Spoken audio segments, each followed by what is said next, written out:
Hi guys, I am back with another video. Former cop admits to being Golden State Kℹller, killing at least 13 people and raping more than 60 women. And he said, I did that. Let's get into it.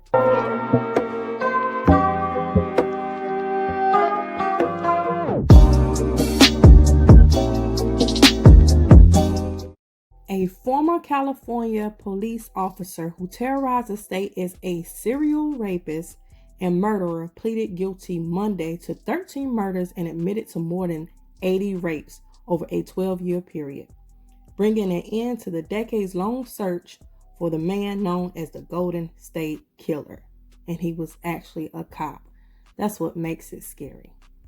Joseph James D'Angelo Jr., now 74, is expected to be sentenced to life in prison in August, when testimony from victims will likely stretch over 2 days. This man is 74 already. He done lived his life. He done got away with all of this stuff. Now they're talking about a life sentence. Yeah, he ain't got much longer anyway, and he got away with all of this? Really? D'Angelo announced guilty to 13 counts of kidnap for robbery and admits to uncharged crimes, including 62 rapes for which the statute of limitations had run out. D'Angelo first pleaded guilty to the November 11, 1975 shooting death of Claude, a college professor who lived in Visalia, who was killed trying to prevent the kidnapping of his 16-year-old daughter, and ended with a rape and bludgeoning death of 18-year-old Janelle Cruz on May 3, 1986. Cruz was the last known victim of the man who was also known as the East Area Rapist. He had many names: East Area Rapist, Visalia Ransacker, Original Night Stalker, and more nicknames. Basically, this man was just all over the place, just doing all kinds of stuff, and they had different nicknames for him, not knowing this was actually the same man, a cop. D'Angelo was caught 2 years ago using DNA. He was never a suspect before this. From 1986 until 2018, the search for a suspect was met with dead ends and false leads. D'Angelo became the prime suspect just a week before his arrest. Wow. 1986 to 2018. That long. He was just getting away with this stuff. That long. This man is 74 years old and they're talking about a life sentence. His life is already gone. So they read aloud his case, the circumstances and everything like that. I'm going to go ahead and let you see that video and I'll come back with the rest of my commentary. Here we go. That you will receive 11 consecutive life without the possibility of parole sentences with 15 concurrent life sentences. Additional time for weapon enhancements will be imposed as mandated by law. Do you understand that as well, sir? Yes. The aforementioned uncharged acts that you will be admitting to, having occurred in Sacramento County, Yolo County, San Joaquin County, Stanislaus County, Contra Costa County, Alameda County, and as well as Santa Clara County. As a result of these admissions to these uncharged acts, the above listed counties have agreed to abstain from charging you with any offenses stemming from or related to those specific events for which you'll be admitting responsibility. All victims and victims' family members of the charged as well as the uncharged acts will be able to give a victim impact statement at judgment and sentencing without limitation as to time and without limitation as to content. At the time of judgment and sentence, you'll receive 11 consecutive life without the possibility of parole sentences with 15 concurrent life sentences. Additional time, as stated, for the weapon enhancements will be imposed as mandated by law. You will not be considered for any other sentence. Do you understand, sir? Yes. In addition, you agree to withdraw all pending motion as to today's date, June 29th, 2020. As a condition of this plea, you will agree to waive any and all appellate rights. Do you understand the terms of this plea, Mr. D'Angelo? Yes, Your Honor.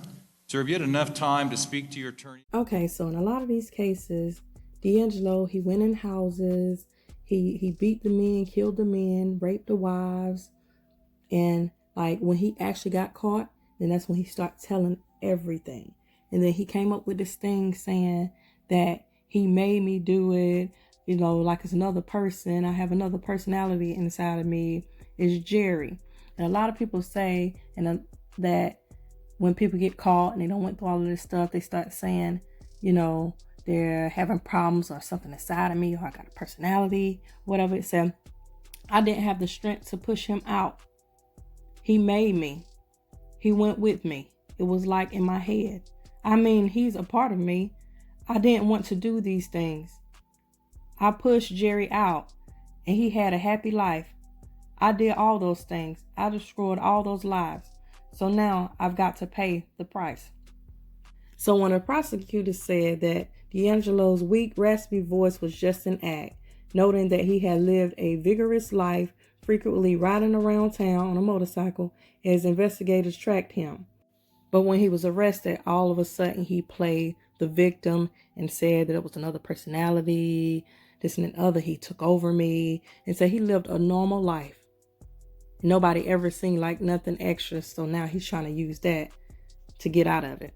D'Angelo was a Vietnam veteran who worked at 2 California police departments until he was fired in 1979 for shoplifting. He retired as a truck mechanic, living in the same area he terrorized. Prosecutors reached a plea deal with D'Angelo 2 weeks ago to avoid a lengthy trial, citing D'Angelo's age, the age of the investigators, and the witnesses of this crime. D'Angelo's youngest victim was 13 when he raped her on November 10, 1977. She said she knew that he was going to rape her. She just had to get ready for it. She said, a little voice inside of me said, you know, you get out of a lot of stuff, Margaret, but you're not going to get out of this one. And you just need to understand that this is what's going to happen to you. You're going to get raped, but you're going to be okay. And he's not going to hurt you. When he threatened to kill her and her mother, she definitely told him, I don't care. It was the best answer I could come up with to let him know, I'm not afraid of you. He wants fear, and I know that. So I just told him, I don't care. Eventually, she said he fled. This man got away with this all these years, and they worried about his age and all this stuff. No, let him go in there, let him rot, let him stay in there for the rest of his life, let him deal with what he got to deal with. He dealt with this, like they said, he lived a good life, riding motorcycles, having fun, doing all kinds of stuff. Let him get in there, let him rot or whatever. Like, he's going to get in there and people going to give him a hard time knowing that he did all this and he did this to some young people too. Oh, they're going to give him a hard time. He may not even live 2, maybe 3 years if that. But he's using the fact that he has another personality. Hopefully they don't let him get by with this because he knew what he was doing. I really feel like he knows what he's doing. But anyway, comment down below. Give me a thumbs up on my video. Subscribe to my channel if you hadn't already. Subscribe to my other channel if you hadn't already. Make sure you check me out on social media. And make sure you check out my shop. Make sure you click that bell for notification of my videos. Thank you guys for watching. And as always, be blessed. Anyway, enough of that stuff.